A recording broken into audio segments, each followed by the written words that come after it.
This is Mary Kay Bacalhau with the Educational Freedom Coalition reporting to you on state legislation related to the implementation of the Common Core here in Georgia. Today we will be studying House Bill 91. It already passed in our State House of Representatives without a single no vote. Once we go over it, you'll see why we need to stop it when it goes over to the State Senate. You can print out a copy of this bill to follow along at our site, theeducationalfreedomcoalition.com. Georgia lost academic independence through state legislation, so that is what we will address today. With the passage of House Bill 91, students will not have to pass the high school graduation test to obtain a high school diploma. Notice in line 14 that accountability includes at least one of the 4 measures of student achievement: high school graduation rates, SAT or ACT. The high school graduation test has been eliminated. Now in its place, the end of grade assessments and the end of course assessments, or a combination thereof. And number 4, advanced placement or international baccalaureate participation and performance.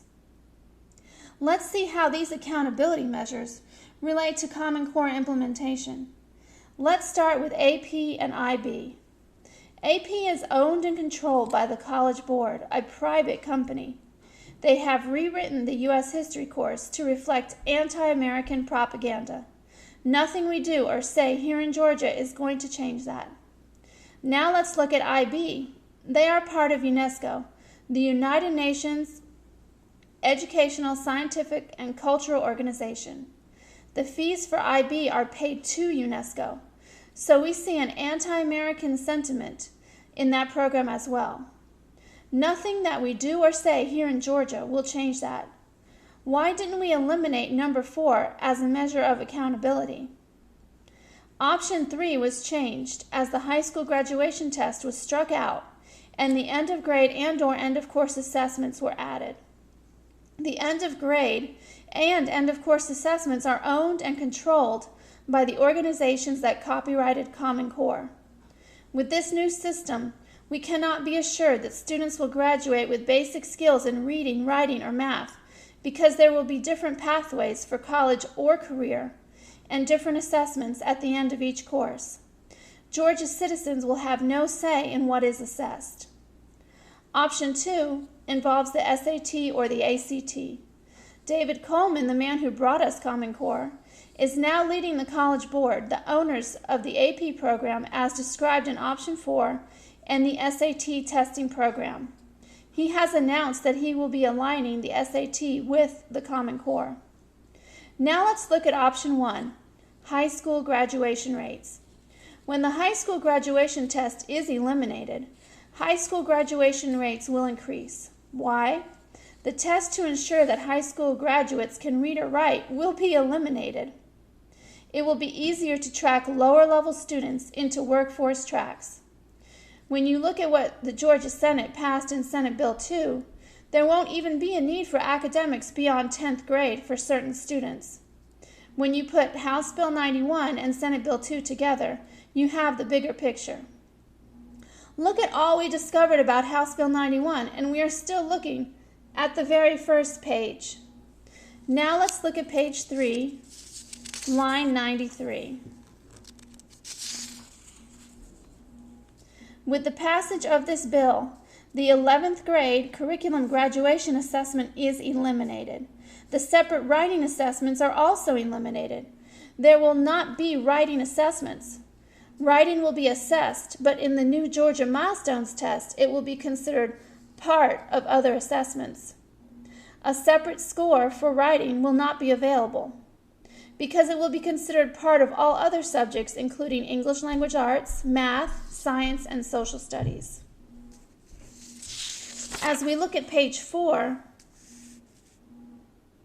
line 98, we see the change to nationally normed reference instruments. The Georgia Milestones test that was purchased from McGraw-Hill, the private company that owns the copyright on the Common Core standards, has a nationally normed reference component. This component would satisfy the state requirement for homeschool students to take a nationally normed reference test. The GMAS is a Common Core aligned test.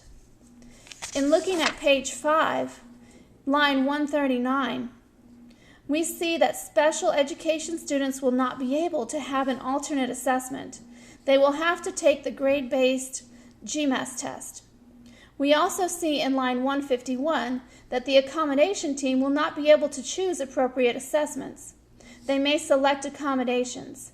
Many students with disabilities will have the test read to them by the computer as an accommodation.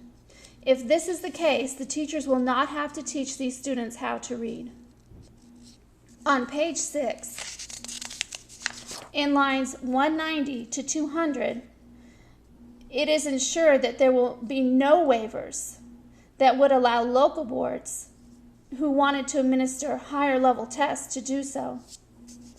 On page 7, in line 226 to 228, waivers are offered from end-of-course assessments for students passing industry certification examinations or state licensure examinations if a student fails the end-of-course assessment 4 times, so that the students will still be able to graduate.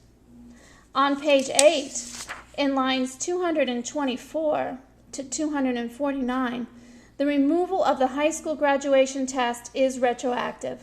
This will permit these students to graduate and attend college upon petition without the need for a GED or a passing score on the high school graduation test. On page 9, we see that this bill mirrors what is happening at the federal level with the reauthorization of the Elementary and Secondary Education Act. Assessments and placements are made in grades 3, 5, and 8. These will determine if a student is tracked into an academic track or a workforce track. They are not offered at the high school level because once a student reaches high school, the decisions will already be made. On page 10, in lines 330 to 334, we see that the parent is only one of 3 on the placement committee if students do not pass the assessments. On page 12, in line 383,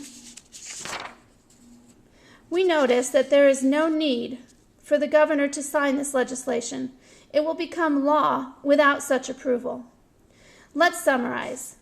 House Bill 91 promotes and strengthens Common Core in Georgia. It removes the only non-Common Core test we have left, the high school graduation test. It supports private organizations such as the Anti-American AP and IB programs. It requires Common Core-based end-of-course tests. It allows students to graduate from high school and be eligible for college without passing the high school graduation test or the GED. If House Bill 91 passes in the Georgia Senate, all the accountability measures will be based on Common Core. The governor will not even have to sign the legislation.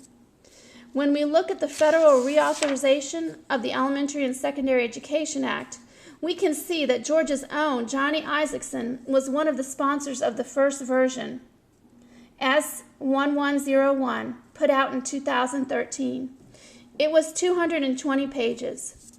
Notice the use of the word or in college or career. The 2015 version does not have any names on it, and it is 387 pages. It is sponsored by Lamar Alexander. It ties Common Core implementation to Title I funding, so it must be stopped. We will update you with more information on additional bills. For now, contact your state senators and ask them to vote against House Bill 91 when it is brought up in the Senate, and against Senate Bill 2 when it comes up in the House.